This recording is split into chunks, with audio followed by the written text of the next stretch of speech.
We've got some breaking news this morning. New jobless claims rose for the first time that we've seen during the pandemic. 1.4 million Americans over the past week filed for unemployment. That's in contrast to 1.3 million last week, which is where we've been for a few weeks. And this is the 18th straight week in which more than 1 million Americans are filing for unemployment insurance. Yes, and especially what's concerning about this is from the Washington Post, Heather Long, who's an economics reporter there, is that this is actually for the first time that it has risen after 15 straight weeks of decline. So remember that we had that initial spike and then things began to trend down. We were sitting around 1.3 million jobless claims filed per week over week for pretty much 3 or 4 weeks now. Right. This has the first time that we've seen the increase. Now, there's some decent news in here, and that is that continuing jobless claims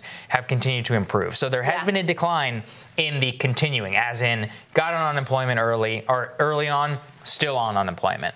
The bad news, and this is actually the worst news, is that this basically shows that some people are going back to work, but that the lockdowns and the coronavirus has created such economic destruction that new economic damage is happening and permanent job losses continue to spike. That's the most important number to keep our eye on, which means we're already in a depression. Yeah. This is a continuing depression, and this is why the fiscal policy here matters so much, as we've been covering so much in the show, today and more. It's just we know what's happening, which is that they're going to cut the unemployment insurance benefit, and it's going to be a disaster. The current unemployment program with the $600 plus up, and also, by the way, that expands unemployment insurance so that people who've lost hours, who are independent contractors, who are gig workers, also will qualify.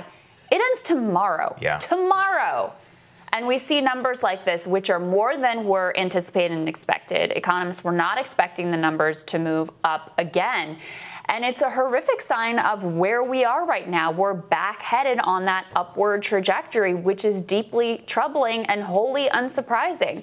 And look, I hate to even tie it directly to, yes, some states are reversing their reopenings, but I don't even think it's really that, because if you look at states, state to state, whether they're open or closed or what the restrictions are, people are looking at the fact that this virus is out of control and looking at the fact that government is a mess and not really doing that much for them at this point, and God knows what's going to end up in the next stimulus. Like, those are the things that are creating this unemployment spike. As we've said from the beginning, until you get the pandemic under control, people are not going to be able to go back to work. They're not going to be able to go out and go to restaurants and go to clubs and go shopping. It's just not going to happen.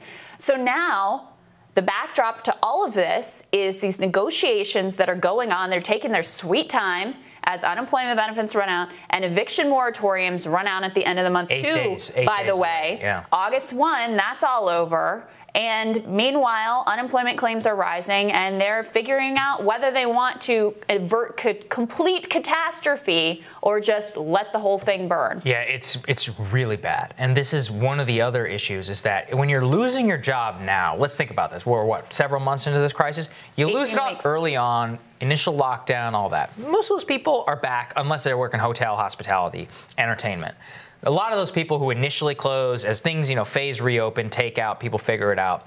Now, when you're losing your job, what does that mean? It's not coming back. That means you ran out of cash. You ran out of funding. That means you tried to hold on and you just couldn't do it, which means that the 1.4 million people who lost their job and filed for unemployment in the last week are far more vulnerable to never getting their job back, even when things return to normal. That's what scares the crap out of me, because that means we're going to have a not just high unemployment rate, as we already do, but a high permanent unemployment rate of 6 months or more. There's only one way to get out of this: massive fiscal stimulus. That's it. That's the only way to avert total catastrophe. They're not doing it, and we're going to have a crash. I was reading some of what these, Wall Street analysts are saying on their earnings calls.